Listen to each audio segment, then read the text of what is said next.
Just when things were getting good for Manchester City, their new star, Gabriel Jesus, confirmed to be missing now for probably around 8 to 10 weeks at least, with a metatarsal injury, Shaka. The dreaded metatarsal injury. Back again. And, I mean, it's disappointing news, especially given the start that Gabriel Jesus had to his Manchester City career and continued question marks over Aguero and his future. But in all honesty, I mean, this is exactly why you have deep squads, why you have players like Gabriel Jesus and Sergio Aguero. Now, Aguero comes in, it's a like-for-like replacement, and let's be honest, there could be far worse places that you have to turn. If you do want somebody to come in and fill in that spot, who better than Aguero at a time where you back in the Champions League, the Champions League is about to restart, and this title race, if not a race for top four, continues to heat up and tighten.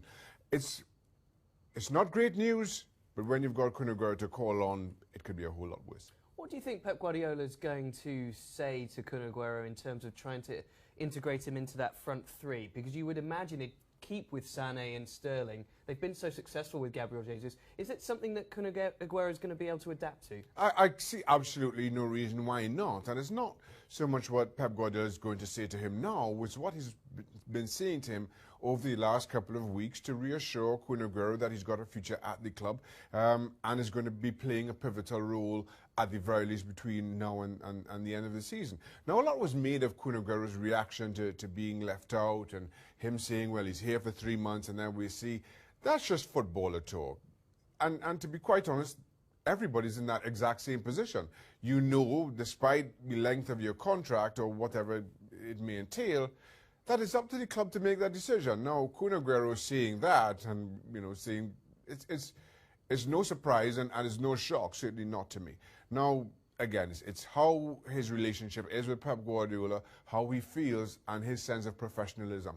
I've had no reason to question Aguero's sense of professionalism before now, and I simply won't start because it's convenient. I maintain if a player goes down and you have to call in a replacement, who better to call on than somebody of this caliber? Champions League comes back big time, so how big a miss do you think going forward? Do you think they're going to be able to cope? They cope, no question at all. OK, well, Manchester City have Monaco to come. They've got the FA Cup as well as obviously trying to peg Chelsea back further. But the worst possible news for that striking position for Pep Guardiola, it's time for Aguero to step up. Keep it here at ESPN FC.